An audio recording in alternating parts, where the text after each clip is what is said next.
There's no training, simulation, or risk model that can ever truly prepare an organization for what happened that day.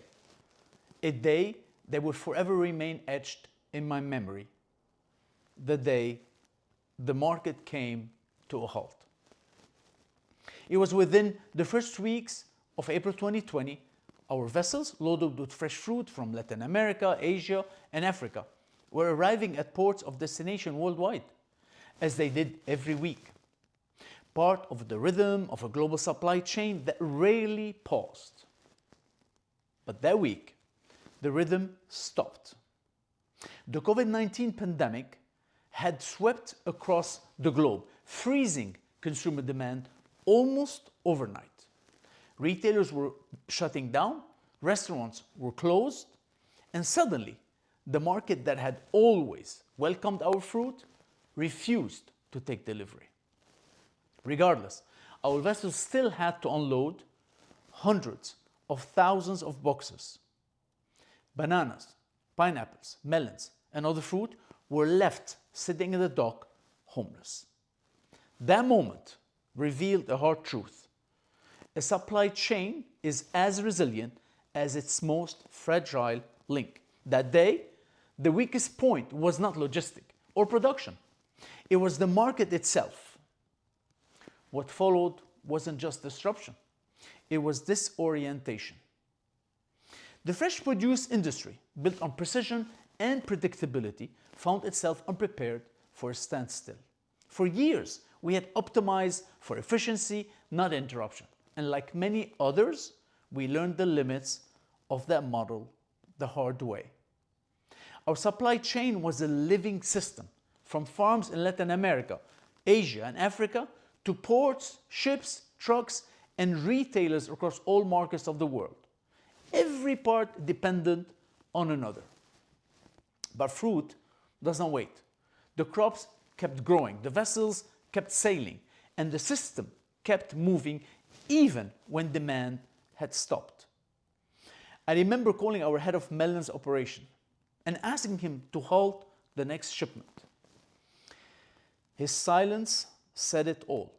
The system was not designed to stop. Within days, product began piling up in warehouses across all our markets.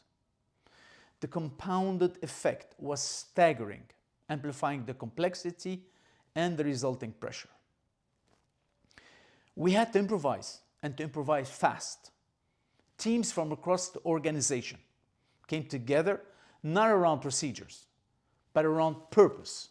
We reached out to food banks and donation programs, met urgently with our retailers to reforecast demand, reorganize the vessel routes, and reduce production.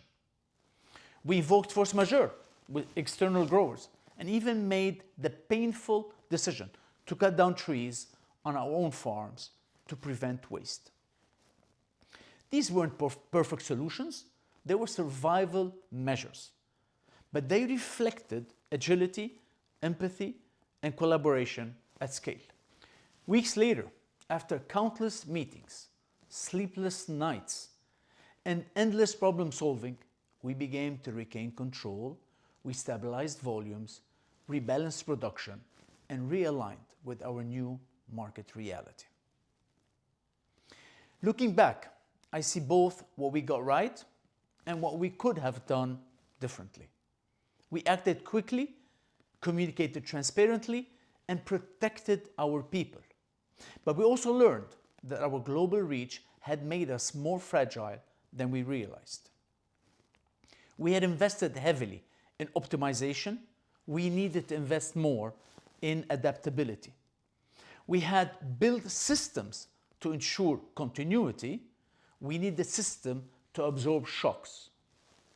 And while we focused on corporate stability, we later recognized the toll it took on smaller growers, local communities, and our own people who were living the crisis on the ground. Here are 7 leadership lessons that emerge from the unthinkable. Number 1, flexibility is strength, not weakness. Bureaucracy slows you down when speed is survival. and empowered cross-functional leadership enabled us to move faster than our structure allowed. Number 2, agility starts with the leader. In uncertainty, you won't have full information, and that's okay. Leadership is about acting decisively despite incomplete data and owning the consequences.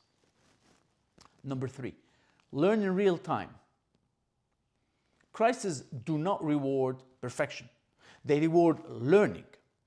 So when teams see that mistakes lead to insight, not blame, they act with courage.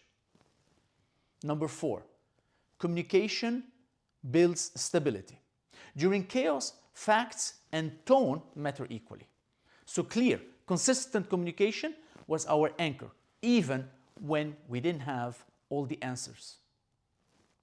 Number 5, creativity is operational resilience. Improvisation saved us from rerouting ships to finding new uses for product. Innovation isn't just born in labs, it's born under pressure.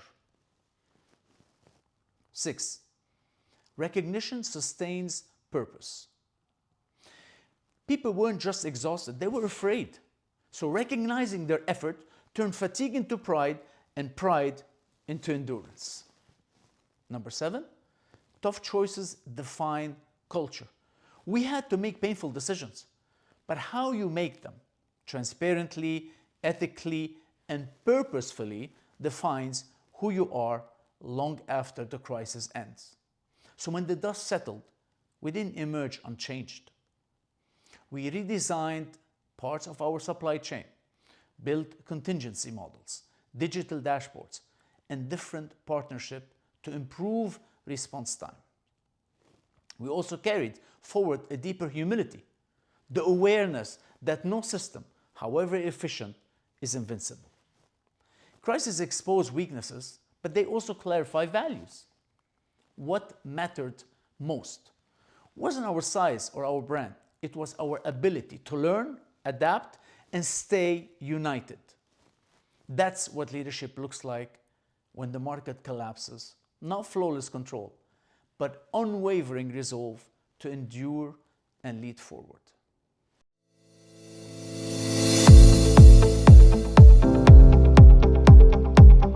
Thank you for listening to Through the Journey. Every story shared is a reminder that growth never stops. And that's exactly what drives us at Intech Consultant, where our global experts help businesses grow, innovate, and transform. Don't forget to subscribe, share this episode, and visit intechconsultant.com to learn more. I look forward to seeing you in the next episode. Until then, keep pushing your journey ahead.